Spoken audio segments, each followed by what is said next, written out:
ఆ ఇంటికే పెన్షన్, ఆ ఇంటికే ఆ పెన్షన్, ఆ ఇంటికే ఆ పెన్షన్ రావాలన్నా, ఆ ఇంటికే ఆ డీబీటీ స్కీములు రావాలన్నా అది ఒక్క జగనన్న వల్ల మాత్రమే సాధ్యమవుతుంది.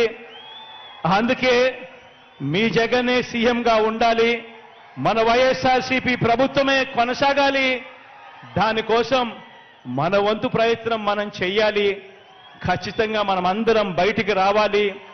ఈరోజు జగనన్న ఒక్క దేవుడిని మనల్ని మాత్రమే నమ్ముకున్నాడు. జగనన్నకు తోడేళ్ల మద్దతు లేదు, నక్కజిత్తులు చేసే అలవాటు లేదు, మోసం చేసే అలవాటు లేదు, అబద్ధాలు చెప్పే అలవాటు లేదు మీ జగనన్నకు అని ప్రతి ఇంట్లోనూ చెప్పండి.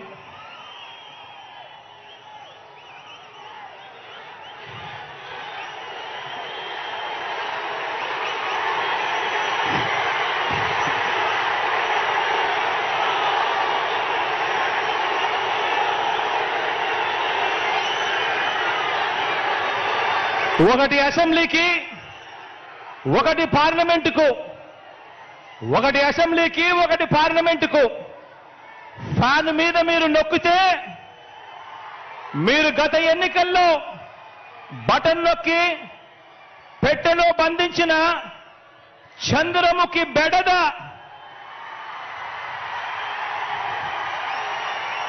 చంద్రముఖి సినిమా చూసారా?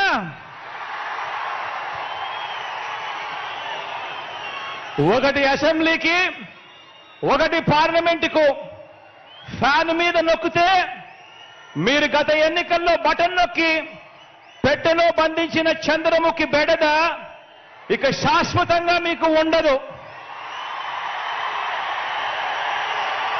చంద్రగ్రహణాలు ఉండవు.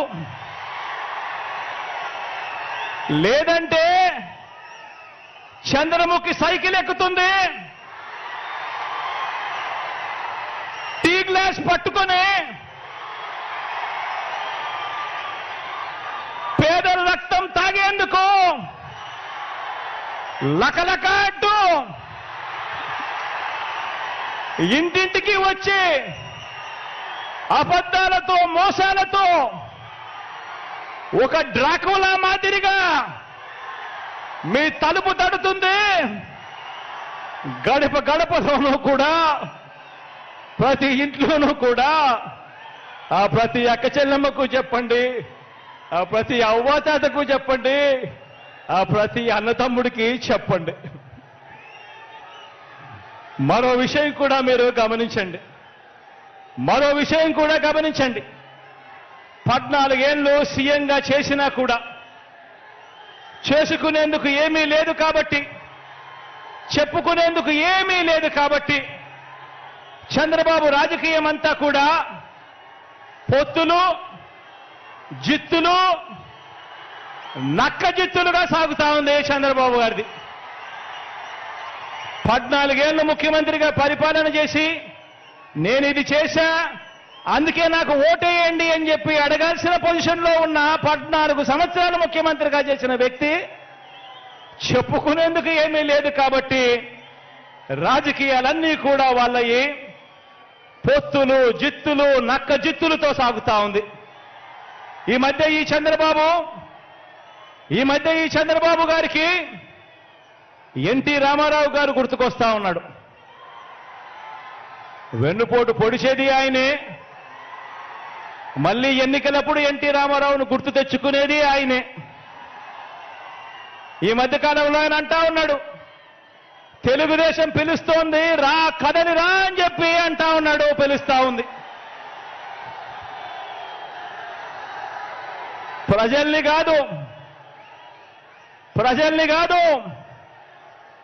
పార్టీలను పిలుస్తా ఉన్నాడు, దత్తపుత్రుడిని పిలుస్తా ఉన్నాడు. నేనిచ్చే ప్యాకేజీ కోసం రా కదలి రా అని చెప్పి దత్తపుత్రుడిని పిలుస్తా ఉన్నాడు. వదినమ్మను పిలుస్తా ఉన్నాడు. కమలం పార్టీలో చేరి అక్కడ నా మనిషిగా రా కదలి రా అని చెప్పి వాళ్ళ వదినమ్మను పిలుస్తా ఉన్నాడు. రాష్ట్రాన్ని అన్యాయంగా అడ్డగోలుగా విడగొట్టిన రాష్ట్ర ద్రోహుల పార్టీని వైఎస్ఆర్ గారి మరణం తర్వాత ఆయన పేరును కూడా అన్యాయంగా ఛార్జ్షీట్లో పెట్టిన నమ్మక ద్రోహుల పార్టీని 4 ఓట్లు చీల్చినా చాలు నువ్వు కూడా రా, కదలి రా అని చెప్పి చంద్రబాబు నాయుడు గారు పిలుస్తా ఉన్నాడు. అసలు బాబుకి, దత్తపుత్రుడికి, వదినమ్మకు, చంద్రబాబు బ్యాచ్కి ఈ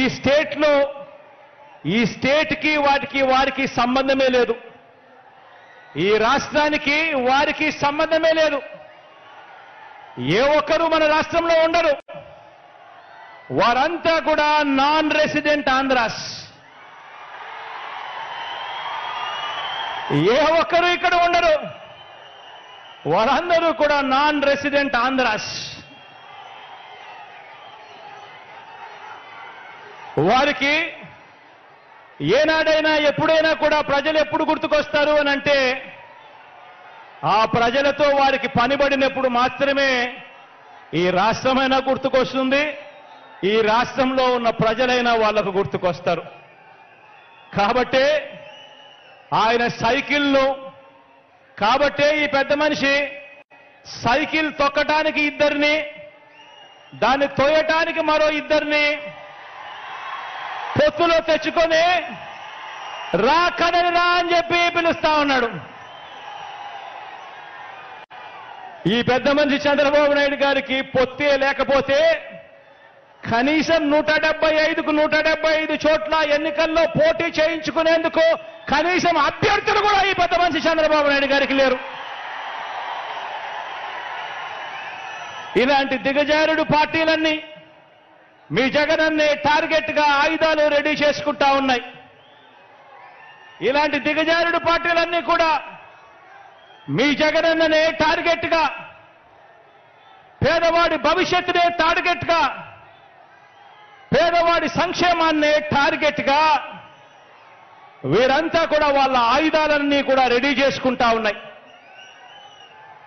వీరితో యుద్ధానికి నేను సిద్ధం. వీరితో యుద్ధానికి నేను సిద్ధం. మీరు సిద్ధమా అని అడుగుతా ఉన్నాను.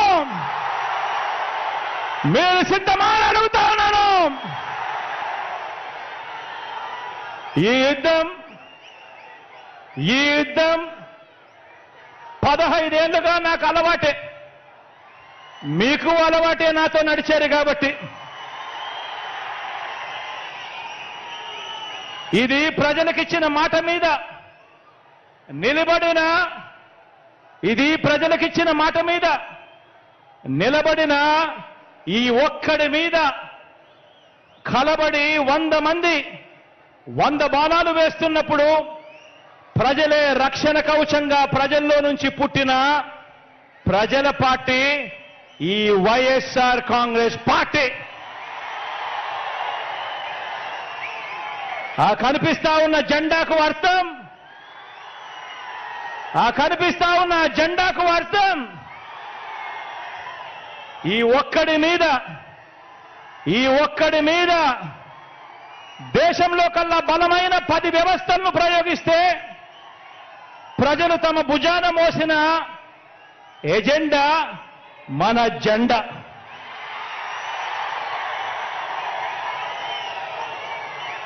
వంద బాణాల్ని, కౌరవ సైన్యాన్ని ప్రజాక్షేత్రంలో మరోసారి ఎదుర్కొనేందుకు, మరో గొప్ప ప్రజా విజయాన్ని సాధించేందుకు మీరంతా కూడా సిద్ధమేనా?